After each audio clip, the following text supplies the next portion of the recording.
आगे हाँ बोलो ना रे। बट ये करता है, कलम ले लिया, खिलौना ले लिया करे वाले।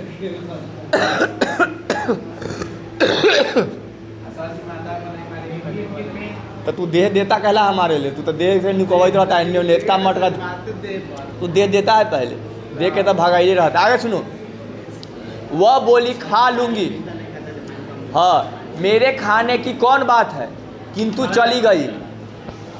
मैं टीटी के साथ खेल रहा था।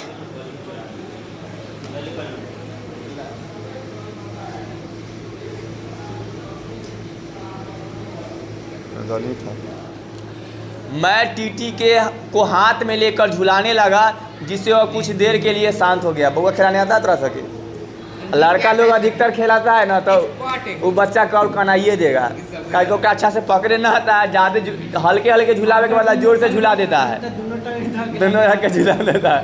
या तो कोई बच्चा के और मजे आने लगता है कि हवा में उड़ रहा है, ना तो खूब रोएगा।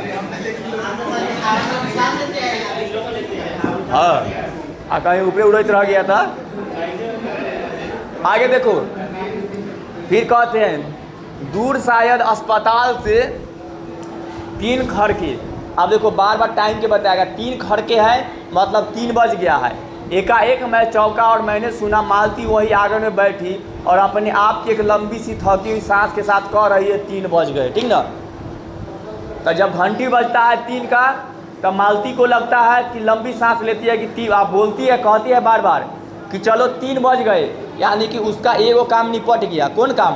पति को खाना खिला करके खा करके निश्चिंत हो जाती है 3 बजे। मानो बड़ी तपस्या के बाद कोई कार्य संपन्न हो गया हो, काहे कि कोई निश्चित समय तक ना है दोपहर में आने का मालती के पति के, और जब तक के ना आएगी तब तक वो भूखी रहती है। इसीलिए देख रही है कि खा पी करके जब वो शांत हो जाती है तो 3 बजे के आसपास वो खाना खा करके वो निश्चिंत हो जाती है। तो उसका बहुत बड़ा काम हर रोज़ 3 बजे हो जाती है, और एगो रात में एगो हर रोज़ काम हो जाती है जब 11 बज जाता है। तब थोड़ी देर में मालती फिर आई और मैंने पूछा तुम्हारे लिए कुछ बचा था या नहीं? सब कुछ तो बहुत, ठीक ना। तो वो दोनों खाना खा लिए थे। तो लेखक पूछते हैं मालती कि तुम्हारे लिए खाना बचा हुआ था कि नहीं? तब बोलते हैं बहुत था। फिर लेखक कहते हैं हाँ बहुत था, भाजी तो सारी मैंने ही खा गया था, ठीक ना। तो खाना के बारे में बात हो रहा है कि कोई भी चीज़ें ज़्यादा अच्छा बना होता है, भुजिया और से खा गए थे, वहाँ बचा कुछ नहीं होगा, यूँ ही रोब तो न जमाओ कि बहुत था, मैंने हंसकर कहा था। लेखक कहते हैं कि सब भाजी तो हम ही खा गए थे, तुम झूठे के नहीं बोलो कि बहुते था, क्या कि सब तो हम ही दोनों मिलकर मांग मांग कर खा गए। मालती मानो किसी और विषय की बात कहती हुई बोली यहाँ सब्जी वब्जी तो कुछ मिलती ही नहीं। देखो सब्जी वब्जी पूछेगा, कौन समास है?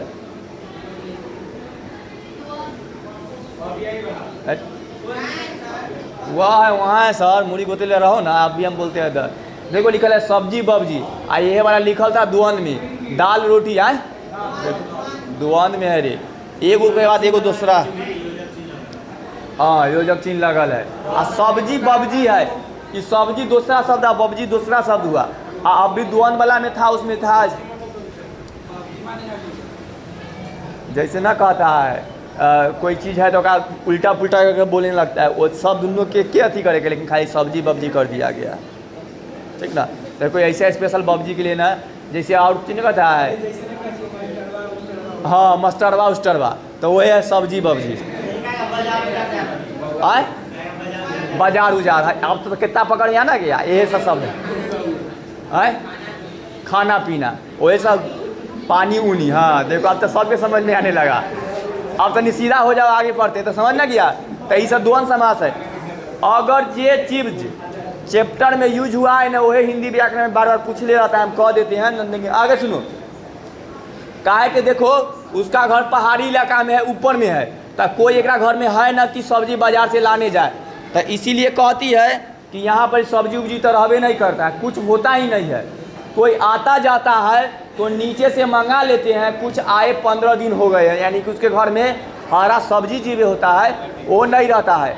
अगर कोई आता है तो सुनाई पड़ता है कि कोई नीचे है तो मंगा लेती है, या ना तो वो ना मंगाती है, क्या कि उसका पति तो लेबे नहीं करता है। आगे सुनो, अरे मिलता है लेकिन लाने कौन जाए? मालती के घर पहाड़ी इलाका में है, वहाँ पे नज़दीक में पहाड़ी के इलाका में ना बाजार और नहीं होता है, ठीक ना, तो दुर्गर वाला में होता है, तो मालती जा ही सकती है, पति होकर बिजिए रहता है, तो कौन लाने जाए, ये वाला बात होता है। तो ये बोलती है कि यहाँ सब्जी वब्जी नहीं मिलता है, सब्जी मंगाया हुआ 15 दिन हो गया, कोई आता है नीचे से तो मंगा लेते हैं। अब मालती बेचारी बुड़बक है, थोड़ा सा होशियारू जमाना के थोड़ी ना थे कि ऑनलाइन मंगा लेती, वही ना कुछ समय ऑनलाइन थोड़ी ना चल रहा, तो वो पीछे आगे सुनो चिट्ठी से, हाँ तू होशियार है। देखो जो सब्जी साथ लाए थे वो अभी तक बढ़ती जा रही है, रे आप समझ लो, तनका देर में डिस्टर्ब होने। मैंने पूछा नौकर कोई नहीं है, अब फिर लेकर पूछते कि घर में सारा काम अकेले करते तो कोई नौकर और ना है, बोलते कोई ठीक मिला नहीं, शायद 2-1 दिन में हो जाएगा। तो अभी तक नौकर न रख ले है, लेकिन कोई से पूछते तो न कह देता है कि झूठे के कि बस 2 दिन में हो जाता है। उसी तरह ये भी कह रही है कि अभी तक कोई ठीक नौकर न मिला है, शायद 2-1 दिन में मिल जाएंगे। अरे टाइम कहने चल गया। बर्तन भी तुम ही मजती हो, फिर लेखक पूछते हैं कि बर्तन तुम ही मजती हो, तो कहीं और कौन मजेगा।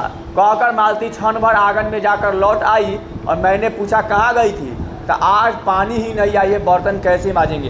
तो जब लेखक कहे कि बर्तन तुम ही मजते हो, तो बोली तो और कौन मजेगा। दौड़ कर गई, उसको याद आया बर्तन मजने का, तो दौड़ कर गई पानी देखने की, पानी है कि नल वाला पानी आता है से कि दोपहर में, तो देखी कि आज तक पानी आए ना है, तो वो बर्तन है, तो बोलते हैं कि आज पानी नहीं आई है, बर्तन कैसे मजेंगे, क्यों पानी क्यों नहीं आया। लेखक पूछते हैं कि पानी क्यों नहीं आई, तो कहती है रोज़ ही होता है, कभी वक्त पर तो आता ही नहीं, जैसे नल का वक्त पर टाइम अति बिजली न रहता है अपना सब इलाका में, तो करिए। फिर क्या करिए, आज शाम को 7 बजे आएगा, यानी कि पानी का टाइम बता रही है कि पानी कितना बजे आएगी, 7 बजे, तब वो बर्तन मजेगी, यानी कि दोपहर के बर्तन वैसे छोड़ देगी, आज नहीं मजेगी। क्या है क्या पानी नहीं आई है और बर्तन मजेंगे। चलो तुम्हें 7 बजे तक तो छुट्टी हुई, पहाड़ी इलाका में नहीं रहता है, पानी नहीं मिलेगा जल्दी अति से। आगे देखो, तो लेखक कहते हैं कि चलो अब अगर तुमको पानी नहीं है तो अब बर्तन मजे के काम नहीं है, तो कोई काम नहीं, अब 7 बजे शाम का पानी आएगा तब, यानी कि अभी से तुमको 7 बजे तक के छुट्टी हो गया है। फिर कहते हैं, कहते हुए मैंने मन ही मन सोचा अब उसे रात के 11 बजे तक के काम करना पड़ेगा। काहे कि अगर ये काम दिन में न की है तो 7 बजे आएगा तब बर्तन मजेगी, तब खाना बनेगा, तो लेट होते जाएगा ना। तो वही सोचे कि अब उसको रात के 11 बजे तक के काम करना पड़ेगा, कोई उसको छुट्टी उट्टी नहीं मिलता है। फिर उसने कहा मेरे पास कोई उत्तर नहीं था, पर मेरी सहायता टीटी ने की। अब फिर दोनों चुपचाप बैठ जाते हैं, कोई बात करने वाला ना था, टीटी बीच में रोने लगेगा। तो एकाएक फिर रोने लगा, मालती के पास जाने की चेष्टा करने लगा। तो टीटी को कौन लिए हुए था, लेखक लिए हुए थे, क्या कि कहे थे कि जाओ जाकर तुम खाना खा लो। महेश्वर जी चल गए अस्पताल, था सचिदानंद हीरानंद आज्ञा जी लिए हुए थे एमएलए। तो चेष्टा कर मैंने उसे दे दिया, तो जब टीटी रोने लगा तो वो लेखक क्या किए, दे दिए मालती को। थोड़ी देर फिर मौन रहा, मैंने जब उसे अपनी नोटबुक निकाली तो पिछले दिनों में लिखे हुए नोट देखने लगा। अब लेखक अपन डायरी को देख रहे हैं कि कोई शब्द को लिख रहे हैं। यहाँ से ध्यान से सुनना, एक बाद एगो एग्जाम से शुरू होगा, सब्जेक्टिव क्वेश्चन कायदा पूछ ले रहता है, एग्जाम से ध्यान से सुन लेना, नहीं तो फिर देखो अभी आप क्या होगा। कहते कि तब मालती को आया कि मेरे आने का कारण पूछा तो नहीं और बोली नहीं यहाँ कैसे है। फिर लेखक को याद आया कि मालती ना अभी तक के कोई शांत से रहो, कोई भी नहीं पूछा, मैंने कहा ही तो। अच्छा अब याद आया, तुमसे मिलने आया था और क्या करने, तो 2-1 दिन रहोगे ना। साथ सुनो, तो इतना देर में मालती नहीं पूछी थी, तो अब याद आया मालती को कि यहाँ कैसे आए हो। तब लेखक कहते हैं अब याद आया है कि तकनीक से इतना देर से खाना वाना खिला दिए, कोई ध्यान नहीं था कि कैसे आए हो, की कष्ट हुआ, क्यों आए हो। अब याद आया तुमसे मिलने आया था। लेखक क्या कहते हैं, जब पूछे कि यहाँ कैसे आए हो, तो कहते हैं कि तुमसे मिलने आया था और क्या करने, 1-2 दिन रहेंगे और चले जाएंगे। नहीं कल चला जाऊँगा, तो 2-1 दिन तो रहेगा ना। मालती कह रही है कि टिकटी का भी जिंदा होगा, टीटी भर जिंदा होगा। हाँ टीटी अभी जिंदा होगा, भेंट कहना। तो 2-1 दिन रहोगे ना, मालती पूछ रही है कि 2-1 दिन रहोगे ना। तो फिर लेखक कहना कि कल चला जाऊंगा, जरूरी जाना है। फिर लेखक कह रहे हैं कि कल ही चला जाऊंगा। मालती कुछ नहीं बोली, यानी कि और कुछ खींसी हो गई। फिर मैंने नोटबुक की तरफ देखने लगा। थोड़ी देर बाद कुछ ध्यान आया कि मैं आया तो मालती से मिल ले, किंतु यहाँ वह बात करने की बैठी है और मैं पढ़ रहा हूँ। तो फिर लेखक कहे एक तो मालती उतना देर से बात ना कर रही थी, अभी थोड़ा देर बातों की है तो हम नोटबुक में लिखने लगे हैं। पर बात क्या किया जाए, मुझे ऐसा लग रहा थी कि इस घर पर जो छाया घिरी हुई है वो अज्ञात रहकर भी मानो मुझे भी बस कर रही है। देखो तो यहाँ से सब्जेक्टिव क्वेश्चन की रहता है, लेखक को रे सुनो क्वेश्चन है ना, तो पन्ना पलट कर देखो क्वेश्चन है, लेखक को ऐसा क्यों लग रहा था कि इस घर पर जो छाया घिरी हुई है वो अज्ञात रहकर मानो मुझे भी बस में कर रही है। 5 अंकों में आता है, इसको खाली कहता है व्याख्या कीजिए आप लोग। क्वेश्चन बोलो में से पढ़ करके, या चुप रहो, जोर से बोलो। मुझे ऐसा लग रहा है कि इस घर में जो छाया घिरी हुई है वो अज्ञात मुझे भी बस में कर रहे हैं और मैं ही नीरस निर्जीव सा हो रहा। हाँ आगे सुनो, तब पूरा वो में लगता है तो यही क्वेश्चन को रिपीट कर दिया, मतलब यही लाइन को रिपीट कर दिया जाता है कि मुझे ऐसा लग रहा है कि इस घर में जो छाया घिरी हुई है वो अज्ञात रहकर भी मानो मुझे भी बस में कर रही है। तो इसी को हम लोग को व्याख्या में लिखना है। सुनाई दे रहा है ना? तो अगर जे शब्द किताब वाला सेम अगर क्वेश्चन में आ जाए तो उसको व्याख्या करने में है। तो एक लाइन सुनने के बाद आंसर नीचे ना है, हम बोलते हैं वो सुन लो और फिर लिखवाएंगे तो इस दिन में। देखो क्या समझ में आ रहा है, लेखक क्या कहे कि मुझे क्या लगता है कि जो घर में अज्ञात जो छाया लगाया है ना, यानी कि जो शराब है, मुझे भी अज्ञात होकर के घेर रहा है, यानी कि मुझे पता न चल रहा है लेकिन हमरो घेर लिया है। कौन वाला छाया है से देखो, हुआ कि लेखक वो घर में आए तो कोई बातचीत नहीं करता है, सब उदास है, ठीक ना, सब धर्मवीर कथी तो का जरूर उदासी खेल रहा है, तो सब उदास है। तो लेखकों धीरे धीरे रहते रहते क्या हो गए, वो चुप हो रहे हैं, वो कोई से बोल बतिया न रहे हैं, वो शांत हो गए। तो यही अज्ञात होकर के छाया घेर लिया कि ये छाया इस घर में था, ठीक ना, पूरा नीरस वातावरण था, कोई किसी से बात नहीं करता था, हंसमुख नहीं था, कोई बोल बात नहीं, हंसमुख नहीं था। धीरे धीरे कुछ देर रहने के बाद न लेखक भी वैसी हो गए थे, न लेखक भी कोई से बात कर रहे थे, न हंस रहे थे। मालती थोड़ा देर बात करने की भी कोशिश की तो वो नहीं बोल रहे हैं। यही बातों को पूरा इसमें लिखना है कि मालती का घर का वातावरण पूरा नीरस था। जब दोपहर में आए थे तब से घर पूरा शांत था, सब उदासी छाई हुई थी और लेखक भी धीरे धीरे उसी स्वभाव में जा रहे थे। वो भी कोई से बात न करे। जहाँ मालती भी थोड़ा देर बात करने आई तो वो नहीं बोल रही थी और यही अज्ञात जो छाया है वो लेखक को घेर रही थी, ठीक ना। तो इसको जब फिर लिखाएंगे आजादी अंकों में तई व्याख्या। आगे देखो, यह घर जैसे मालती मैंने पूछा तुम कुछ पढ़ती लिखती नहीं, ठीक ना। आप आगे की लाइन बता देते हैं, फिर तक लिखवाएंगे तो दिन हो जाएगा। लेखक पूछ रहे हैं मालती से कि तुम कुछ पढ़ती लिखती नहीं। मैंने चारों ओर देखने लगा कि कहीं किताबें दिख जाए। तो लेखक पूछे हैं मालती से कि तुम पढ़ती नहीं है। तब लेखक देखने लगे, शांत हो जाओ, चारों तरफ देखने लगे कि कहीं किताब उताब होगा। यहाँ कहकर मालती थोड़ा सा हंस दी और जैसे ही पूछे तो मालती इतना देर के बाद ही पहली बार मालती हंसी है, न तो जब से आए तो पूरा उदासी चेहरा हुआ तो नहीं था। और वह हंसी और कह रही थी यहाँ पढ़ने को क्या है। और मालती हंसते हुए कहती है कि यहाँ पढ़ने को क्या है। मैंने कहा अच्छा मैं वापस जाकर जरूर कुछ पुस्तकें भेजूँगा। तो लेखक कहते ठीक है, मैं जब जाऊँगा तो कुछ किताब भेज दूँगा। और वार्तालाप फिर समाप्त हुआ। फिर दोनों चुप बैठ गए, काहे कि दोनों चुपचाप बैठ जाते थे बार बार, काहे कि दोनों के बीच में शब्दों का एक तो मालती कुछ ज़्यादा बोलती नहीं थी और वो बेचारी उदास रहा करती। लेखक बार बार मुंह में उंगली डाल डाल के कोई शब्द बोलते थे, जैसे कि ज़बरदस्ती बुलाने के तो थोड़ा सा बोलती थी। फिर देखो थोड़ी देर बाद मालती ने फिर पूछा आए कैसे हो, लौरी में या पैदल। बार बार क्वेश्चन यहाँ से रहेगा कि लेखक मालती के घर कैसे गए थे। तो आंसर बताओ, लौरी में या पैदल गए थे। तो पढ़ लो ना, नीचे लिखल है, बुझता ना मारे। देखो ये लिखल है, इतनी दूर बड़ी हिम्मत से वो पैदल आए थे। पूछे हैं, मालती पूछती है आए कैसे हो, लौरी में, ठीक ना। तो लेखक कहते हैं पैदल आए हैं, ठीक ना। यहाँ था वही इतना देर से समझा रहे हैं, डॉट डॉट दे देकर कि कौन किन बला से अपने क्लियर हो जाता है। तो पता चला लेखक कैसे गए थे मालती घर, पैदल पैदल। आगे नीचे आएगा कितना दूरी, फिर मालती कहती है इतनी दूर बड़ी हिम्मत की, ठीक ना। तो लेखक को मालती कह रही है कि इतना दूर तुम पैदल आ गए हो, बड़ी हिम्मत की हो, आखिर तुमसे मिल। फिर लेखक क्या कहते हैं, आखिर तुमसे मिलने आया हूँ, ऐसे ही आए हो। फिर मालती पूछ रही कि ऐसे ही आए मतलब खाली हाथ। तो लेखक कह रहे नहीं, कूली पीछे आ रहा है सामान लेकर के। तो लेखक का सामान लेकर के कौन पीछे पीछे आ रहा था, कूली, ठीक ना। तो जितना सामान से आ रहे, मैंने सोचा बिस्तर ले ही चलूँगा। लेखक कह रहे हैं कि मैंने सोचा कि बिस्तर उस्तर लेकर के आऊँ। अच्छा किया, यहाँ तो बस कहकर मालती चुप हो गई। और फिर मालती कहे कि ठीक है अच्छा किए, तब तुम थके हो गए, लेट जाओ। मालती कह रही है कि आप तुम थक गए थे तो पैदल आए थे तो अभी तक बैठे हो, लेट जाओ।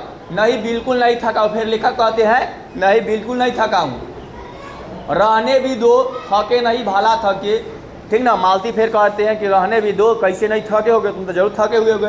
फिर लेखक कहते हैं और तुम क्या करोगी। तो फिर मालती से पूछ रहे हैं कि तुम क्या करोगी। तो कहते हैं मैं बर्तन मांज रखती हूँ, पानी आएगा तो धुल जाएंगे, ठीक ना। तो मालती कह रही है कि तब तक के तुम सो जाओ, हम बर्तन को मांज करके रखेंगे, यानी कुछ जो पानी चलेगा तो खाली धो लेंगे जब पानी। मैंने कहा वाह, क्योंकि कोई और बात तो मुझसे सूझी नहीं है। तो लेखक को कोई और जवाब ना था, तब बस कहे वाह। और कह करके आगे देखो, थोड़ी देर में मालती उठी और चली गई है टीटी को साथ लेकर के। अब वहाँ से मालती चली गई है। तब आगे सुनो, तब मैं भी लेट गया और छत की ओर देखने लगा और सोचने लगा। मेरे विचारों के साथ आंगन से आती हुई बर्तनों की घिसने की खनखन ध्वनि मिलकर के एक विचित्र एक स्वरतवा उत्पन्न कर रही थी। यहाँ लाइन लिखे हैं कि लेखक आंगन में सोए हुए थे, ऊपर में छत को देख रहे थे और उधर मालती बर्तन मज रही थी। तो उसका जो ठन की आवाज़ आता है खनखन के, वो सुनाई दे रहा था। सोच रहे थे कि जिसके कारण मेरे अंग धीरे धीरे ढीले पड़ने लगा, मैं घुमाने लगा। एक स्वर टूटा और मैं मौन हो गई, इससे मेरी तंद्रा भी टूट गई और मैं इस मौन में सुनने लगा। और उनका नींद भी नहीं पड़ रहा था लेखक को, उसके कामों को ध्यान में आते हुए। और सोच रहे थे कि 4 खड़क रहे थे, 4 खड़क रहे थे, मतलब 3 बजे से क्या बज गया, 4 बज गया। हर घंटा के समय दिखाएगा कौन काम कैसे समय से ध्यान से रखना। और इसी का पहला घंटा सुनकर मालती रुक गई। और घंटा जैसी बजा तो मालती फिर रुक गई। और वही 3 बजने वाली बात फिर मैंने देखा। उस अब की बार वो उग्र रूप में मैंने सुना। मालती एक बिल्कुल अनैच्छिक अनुभूति, नीरस यंत्रवत। देखो बार बार लिखने के लिए हम लोग कहता है कि उसका जीवन एकदम यंत्रवत चल रहा था, यानी कि मशीन की तरह सभी कामों के करना, नीरस चल रहा था, यानी कि ज़िंदगी में कोई रस नहीं है, कोई खुशी नहीं है। वह भी थके हुए यंत्र की भांति स्वर में कह रही है 4 बज गए। जैसे क्या समय के बारे में वो ये पूछता है कि इस कहानी का अंतिम घंटा कितने बजे पर ख़त्म हुआ था। तो 11 बजे के घंटे वो अंतिम वाला को बार बार पूछ ले रहा था ना, वो नहीं पूछ ले है। अरे नहीं पूछ ले, अगर घंटा समय वाला पूछता है तो हाँ, अरे अभी तक नहीं पूछ ले, एगो पूछ ले है तो समय छोड़ दे, ये लाइन खत्म कर दे। चुका सुनो, वह भी थके हुए स्वर में कह रही थी 4 बज गए। वो फिर देखो 3 बज जाता है तब 4 बज जाता है, हर समय को गिनते रहती है, कहती है 4 बज गया। मानो इस अनैच्छिक समय में गिन गिन में उसका समय तुल्य जीवन बीत रहा। वो समय को जिंदगी जी नहीं रहे है, समय के अनुसार हर रोज काट रही कि चलो 3 बज गया 4 बज गया, उसका ज़िंदगी चल रहा है। वैसे जैसे मोटर का स्पीड नियंत्रण सफलता नापते रहता है कि हाँ स्पीडोमीटर होता है बाइक में लगा, ठीक ना, लगता है तो स्पीडोमीटर जैसे नापते रहता है उस तरह हो रहा है। वैसे ही जैसे मोटर का स्पीड मीटर, ठीक ना, यंत्र पर बाइकों में ना जो स्पीड दिखाता है कि कितना मीटर होता है उसकी स्पीडोमीटर कहते हैं। यंत्रवत फासला नापता है और यंत्रवत विश्रांत स्वर में कहता है किसे कि मैंने अपने अंतिम शून्य पथ पर इसका अंश तब तय कर लिया। और जब 4 बजता है तो उसको लगता है कि अपना इतना काम समाप्त कर ली, और इस तरह से टाइम को उसका ख़त्म होता है। अब गेज है तो कहते हैं कि जैसी दोपहर के घर में, यानी मालती बंद करके इधर देखो तो बहुत मारेंगे, फालतू काम में तो सब बिजी रहती। आंगन में पहुँचे तो लग रहा था कि जैसी छाया सी मंडरा रही थी। और इनकी आहट सुन कर के मालती ठीक ना, मालती आई और फिर उसके पास बैठी और कुछ पूछी भी नहीं और पंखा झोंकने लगी। अब थोड़ा देर बाद पूछी, लेखक पूछे कि वे नहीं है, तो कहे कि अभी नहीं है, 1:30-2 बजे आते हैं, सुबह ही चले जाते हैं। ये सब कहानी था। मालती दूर के रिश्तेदार के बहन थे से बताए और सखी के तरह जीवन यापन किए से बताए। और 4 वर्षों बाद उनसे मिलने आए हैं और मालती के शादी का 2 वर्ष हो चुका है। उस मालती के बच्चा को देखे है जिसका नाम टीटी भी रहता है। और फिर ये कहानी के अनुसार से मालती जो टीटी को बुलाने लगा तो रोने लगा था, सब कहानी देख लिए थे। और आंगन में देखे और काफ़ी देर मौन रहते थे, अधिकतर बोल बात नहीं करते थे। इसी बीच में देख रहे हैं जो इस घर पर जो छाया मंडरा रही है वो इसको अज्ञात होकर के लेखक जी को भी घेर रही है। और इसका चर्चा करते हुए आगे पूरा फिर लाइन में लिखते हैं कि किवाड़ खटखटाने लगे। तब 1-2 बार कहे मालती की आवाज़ आ रहा है, तब उठ कर के गई तो खोले तो उसका पति था जो 1:30-2 बजे के करीब में आए हुए थे। तो उनसे परिचय हुए, पता चलता है कि मालती के पति का नाम महेश्वर था जो सरकारी डिस्पेंसरी के डॉक्टर थे। और 1:30-2 बजे लौट कर के आए हैं। सुबह 7 बजे ही चले जाते हैं, फिर शाम को एक बार चक्कर लगाने के लिए जाते हैं। और मालती और हम दोनों खाने के लिए लाई, हम दोनों के लिए से सब लाई नहीं कि महेश्वर के लिए और लेखक के लिए खाना लेकर आए। पति 2:30 बजे खाना खाता है तो पत्नी 3 बजे खाना खाती, इतना बजे तक भूखी रहती है। फिर कह रहे हैं कि देर तक के खाने का बातचीत इनको सबके हुआ था। और गैंग्रीन नामक बीमारी के बारे में बता रहे कि 2 की शायद टांगे काटनी पड़ेगी, कहे कि शाम में हमको जाना पड़ेगा। आओ समरी के रूप में है, अभी सुना रहे स्पीड में। तो थोड़ी देर बाद फिर किवाड़ बंद करके वापस आकर के बैठी जाए, टीटी को खिलाने लगे। कहे कि लाओ बच्चे को हम खिलाते हैं और तुम जाकर अपना काम कर लो। बर्तन मांजने के लिए कहे तो कहे कि आज तो पानी ही नहीं आई है, तो अब 7 बजे पानी आएगी। तो अब तक कहते कि चलो तुमको अभी तक छुट्टी मिल गया है। फिर सोचते हैं कि उसको 11 बजे तक के रात तक के काम करना पड़ेगा। मैंने हंस करके मान उसकी कहती हुई। और फिर कहती है पूछे थे बीच में कि तुम्हारे लिए कुछ बचा हुआ है, तो कहती है मालती कि हाँ बहुत बचा हुआ है। तो लेकर कहते कि सब तो हम खा गए, भाजी और सब्जी तुम्हारे लिए नहीं बचा है। तो कहते हैं यहाँ सब्जी उब्जी कुछ होता ही नहीं है, कोई 15 दिन आए हुए हो गया है। तो आप पूछे कि नौकर और न मिलता है, तो कहते कि खोज रहे हैं, कोई अच्छा नौकर न मिल रहा है। और क्षण भर में आंगन में लौट आई और कहती है पानी नहीं है। से वाला कि रोज़ ऐसा ही होता है, शाम को 7 बजे आएगा। और टीटी की सहायता से फिर थोड़ा देर बातचीत दोनों के बीच में हुआ। अच्छा अब याद आया है। फिर मालती पूछते कि कैसे आए हो, तो लेखक बताया कि हम पैदल आए हैं, से वाला लाइन के लिए है। और इस घर पर जो छाया घिरी हुई है अज्ञात रह करके इसी ने भी घेरी जा रही है, बस में कर रही है। और मैं वापस जाकर कुछ पुस्तकें भेज दूंगा। जब फिर पूछे कि कुछ पढ़ाई उढ़ाई करती हो यहाँ पर इतना देर में, तक है कि न यहाँ कोई पुस्तक और न है। फिर कैसे आए हो लॉरी से, तो लेखक कहते ना पैदल आए हैं, तुमसे मिलने आया और क्या करने आया, बिस्तर भी लेकर के आया हूँ, नहीं थका हूँ, थोड़ा देर बैठ करके बात करता हूँ। फिर मैं बर्तन मांज रहा हूँ तो बर्तन मांजने लगे, मालती मांजने लगी। तो उसके बाद लेखक को पूरा दिमाग में आया कि बार बार उन्हीं का सुनाई पड़ रहा है और सोच रहे हैं क्योंकि उनको नींद नहीं पड़ रहा आंगन में देखते हुए। न जाने कब कैसे मुझे नींद आ गई। लेखक को थोड़ा देर दोपहर में नींद आ गया। तब 6 कभी के बज चुके थे, यानी दोपहर में जो हम लोग 4 बज चुके थे, यहाँ तक कि हम लोग बता दिए। स्वर में कह रही है कि 4 बज गए, मानो इस अनैच्छिक समय में गिन गिन कर उसका मशीन तुल्य जीवन बीत रहा हो, वैसे ही जैसे मोटर का स्पीडोमीटर। यहाँ तक कि हम लोग पढ़ लिए थे। अब आप बता रहे इसके लाइन के देखो। अंकित शांत हो जाओ। जैसे फासला नापता है यंत्रवत विश्राम अवस्था में स्वर में कहता है कि इसे मैंने अपने अंतिम शून्यवस्थ कर लिए। और न जाने कब कैसे नींद आ गई, यानी 4 बजे के जो घंटा बजा था जिसमें मालती कहते कि वो अब 4 बज गया। और उसी के बीच गैंग्रीन वाला आप सुनो, आप पढ़ाएंगे वैसे हम बोल के बता दिए थे। यहाँ लाए खत्म हो गया स्टेटस के कहानी, छोड़ो फालतू के। आगे देखो, न जाने कब कैसे मुझे नींद आ गई। तो 4 बजे के घंटा वाला कहानी था। उसके बाद तब 6 कभी बज चुके थे। या जब लेखक फिर नींद टूटा उनको, तब तक कितना बज चुका था, 6 बज चुका था। 6 बज चुके थे जब किसी ने आने की आहट से मेरी नींद खुली और मैंने देखा कि महेश्वर लौट आए हैं। और फिर शाम के 6 बज चुके थे और महेश्वर लौट आए थे। जो दोपहर में 3 बजे के करीब में महेश्वर फिर चले गए थे खा पी करके। और शाम को फिर देखे थे कि चक्कर लगा करके जल्दी से आ गए। आगे सुनो। और उनके साथ ही बिस्तर पर हुए मेरा कूली भी आ गया। उसी समय में जो लेखक के कूली था जो बिस्तर लेकर के आ रहे थे वो भी आ गए। मैं मुंह धोने के पानी मांगने को ही था कि मुझे याद आया पानी नहीं होगा। मैंने हाथ से ही मुंह पोंछ कर महेश्वर से पूछा, आपने बड़ी देर कर दी। ठीक, तो लेखक पानी मांगने वाले थे तो उनको याद आया कि मालती कही थी कि आज पानी नहीं आया। अब एक के बार कितना बजे आएगा? 7 बजे। और शाम के 6 बजे उठे तो उनको याद आया कि तो पानी होबे नहीं करेगा, तो पानी नहीं मांगे, बस कपड़ा से मुँह पोंछ करके इनसे बात करने लगे महेश्वर से। या कहते हैं कि बड़ी देर हो गई। तो अब बताएंगे, उन्होंने किंचित गाली स्वर में कहा, हाँ आज वह गैंग्रीन का ऑपरेशन करना ही पड़ा। ठीक ना।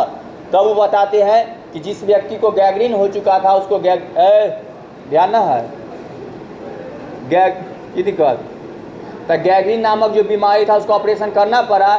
एक कर आया हूँ, दूसरे को एम्बुलेंस में बड़े अस्पताल भिजवा दिया है। मैंने पूछा गैंग्रीन कैसे हो गया। ठीक ना। तो ये अभी महेश्वर बता रहे हैं कि गैंग्रीन का एक ऑपरेशन करके आया, दूसरा बड़े अस्पताल में भेजा। तब लेखक पूछते कि गैंग्रीन कैसे हो गया, यानी कि अब तुम लोगों को पता चलेगा जो हम उस दिन बता दिए थे कि गैंग्रीन कैसे होता है कि कांटा चुभने से। तब लेखक बताएंगे कि यहाँ के लोग बड़े लापरवाह होते हैं, कांटा गड़ जाने के बाद छोड़ देते हैं, बाद में भयंकर घाव हो जाता है। तब गैंग्रीन बीमारी का इलाज करवाते हैं और ठीक नहीं होता है तो हमको पैर काटना पड़ता है, जो अंग है उसको काटना पड़ता है। तो लेखक पूछे कि गैंग्रीन कैसे हो जाता है। देखो लिखा हुआ है, एक कांटा चुभा था उसी से हो गया है। यानी इससे पता चलता है कि गैंग्रीन कैसे होता है, कांटा चुभने से होता है। ऑब्जेक्टिव है गैंग्रीन कैसे होता है, कांटा चुभने से होता है, उसी से हो गया। बड़े लापरवाह लोग हैं यहाँ के, यानी महेश्वर कह रहे हैं पहाड़ी इलाका के लोगों के लिए कि बड़े लापरवाह है। मैंने पूछा यहाँ आपको केस अच्छे मिल जाते हैं, आय के लिहाज से न डॉक्टरी के अभ्यास के।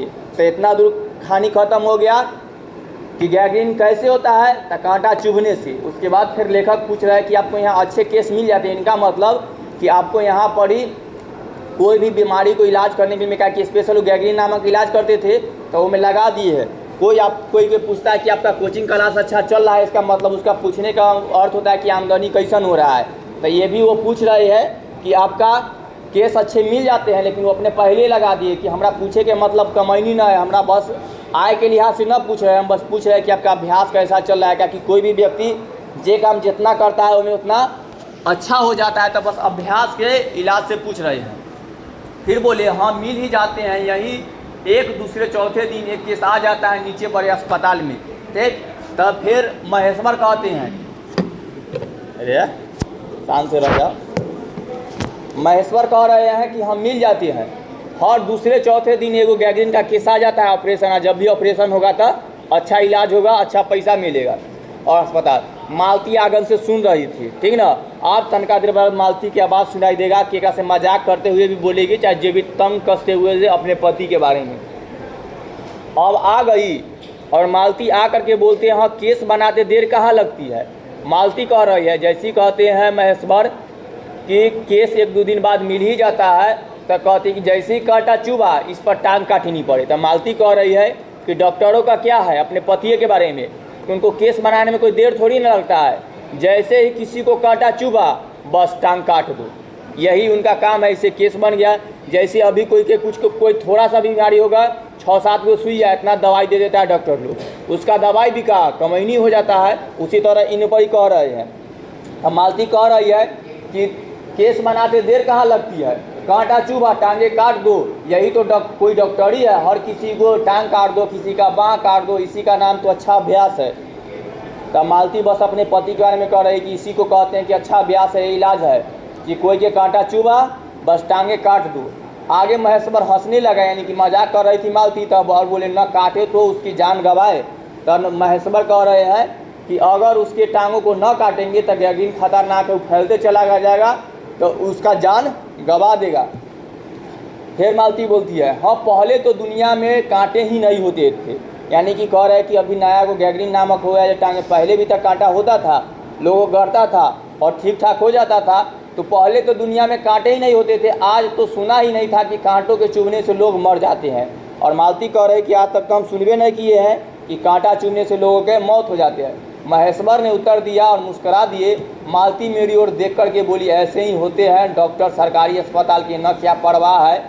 ठीक, तो मालती फिर बोले कि सरकारी अस्पताल के डॉक्टर ऐसे ही हैं तो कोई परवाह नहीं होता है। अब भी सरकारी में जाएगा तो कोई मर रहा है कोई फर्क नहीं पड़ता है, कोई भी ऑपरेशन होता है तो इसी के अनुसार से कह रहे हैं कि सरकारी अस्पताल के डॉक्टर ऐसे ही होते हैं, क्या परवाह है। ठीक ना। मैं तो रोज़ ही ऐसी बातें सुनता हूँ, अब कोई मर भी जाए तो कोई ख्याल नहीं। और मालती कहती है मैं तो हर रोज़ सुनता हूँ कि किसी का बाह कट गया, किसी का टांग काट दिए, किसी का कोई पार्ट काट दिया गया है। इस तरह की ऑपरेशन का बात सुनते रहता हूँ। और फिर कहती है, पहले की कहानी सुनाती है कि पहले तो रात रात भर नींद नहीं आया करती थी। यानी कि जब पहली बार वो यहाँ आई थी और उसका पति गैंग्रीन नामक इलाज किया और आकर के सुनाया कि आज एक का टांग काटना पड़ा, तो वही बोला कि पहले तो रात रात भर नींद नहीं आया करती थी। यानी कि अगर किसी का ऑपरेशन के नाम सुने, रे अनुराग उठो, सब मर ही ले लाता है। सीधा से रहो ना रे, सूते के लिए तैयार रहता है। आगे देखो, तब क्या कर रही है मालती कि अभी नींद भी नहीं आया करता था, तभी आंगन से खुले हुए नल ने कहा टिप टिप टिप। ये से पता चल गया क्या बज गया होगा? 7 बज गया, नल में पानी आ गया होगा, तो वही टिप टिप के पानी आ गया। और इतना 6 बजे से 7 बजे तक की बात हुआ। इससे पता चलता है कि जब पहली बार मालती यहाँ आई थी, ठीक ना, तो उसको जब भी नाम सुना करती थी गैंग्रीन नामक का इलाज हुआ है, टांग काटना पड़ा, रात रात भर नींद नहीं आया करता था। लेकिन किसी को जब बार बार एक ही चीज़ को होता है तो भयंकर से भयंकर चीज़ को भी उसका आदत हो जाता है।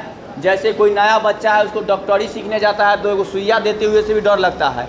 और बाद में वही व्यक्ति बिना कुछ सोच ले काम उन्हें कर रहा है, ऑपरेशन कर देता है, चीरफाड़ कर देता है। तो वही हुआ, इसको ही बार बार सुनते सुनते अभ्यास हो गया है, तो अब इसको फर्क मालती को नहीं पड़ता है।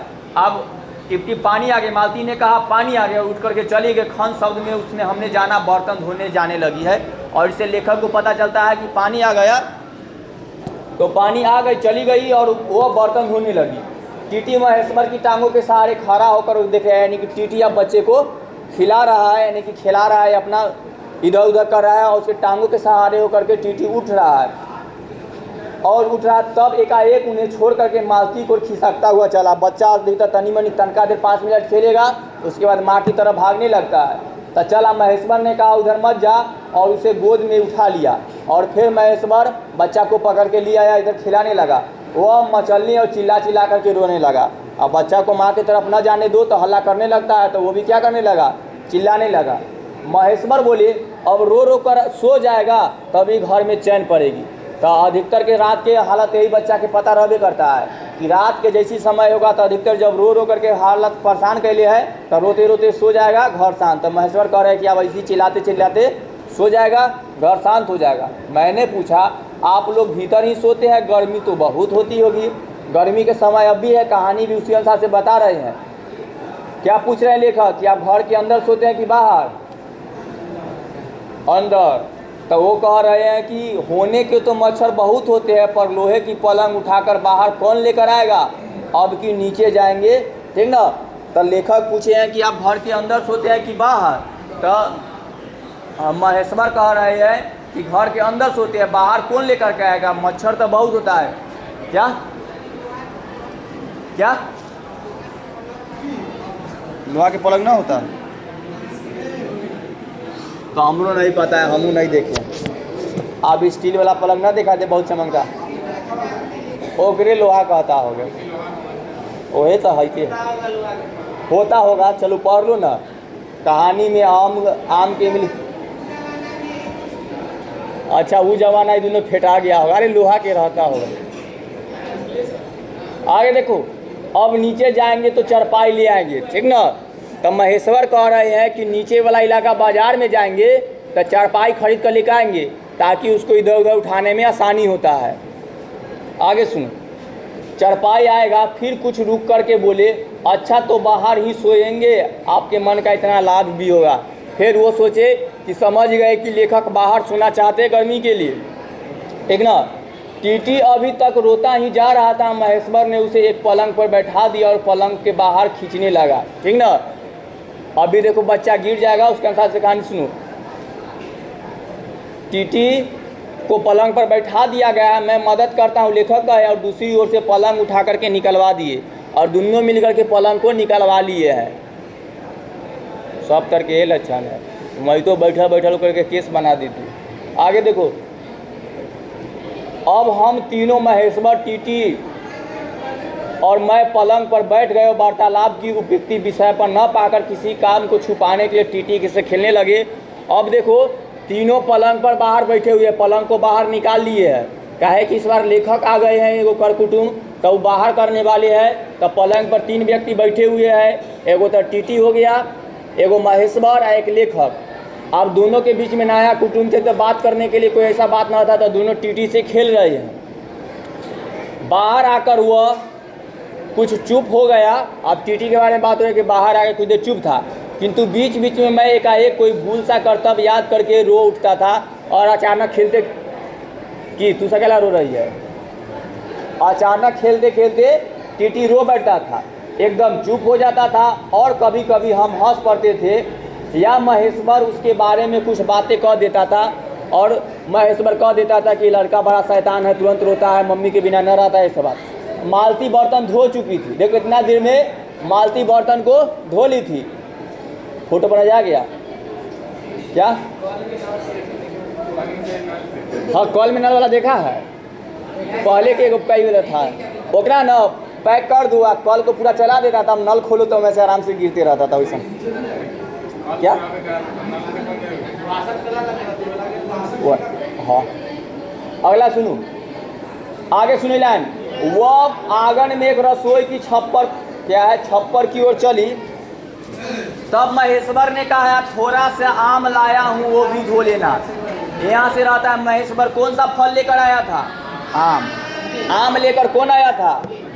महेश्वर। बस यही आम ले लेते। आगे देखो कहाँ है, अंगीठी पर रखे हैं कागज से लिपटे हुए, ठीक ना।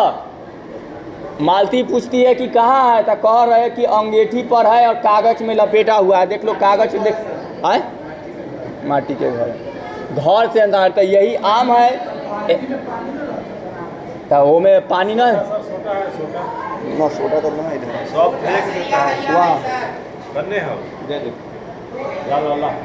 ठीक ना। तो यही आम है, तो इसीलिए आम के दिखाया कि आम है, उसमें पानी। यही जो कागज का टुकड़ा दिखाया जा रहा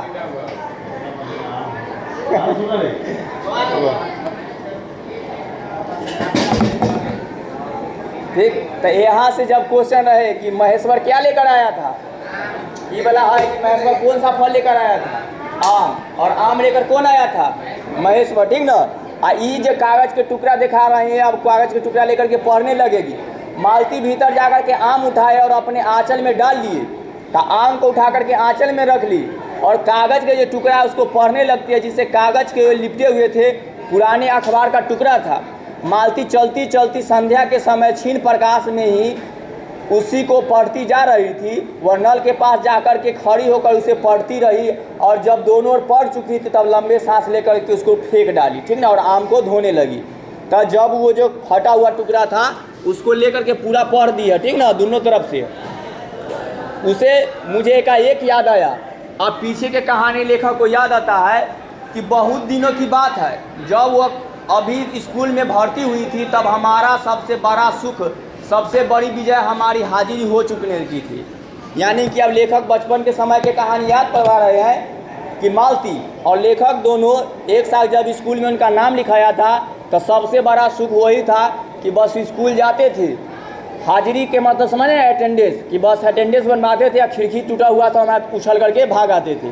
तो वही बता रहे हैं कि सबसे बड़ा विजय क्या था कि कोई भी हालत में हाजिरी बन जाए। अभी वो अधिकतर के रहता है अनुराग के बगल में स्कूल है, कोशिश करता है कि कैसे हाजिरी बन जाए। चला था तो वही है। और बाद में चोरी कला से निकल भागना और कुछ दूरी पर आकर के आम तोड़ करके खाते रहना।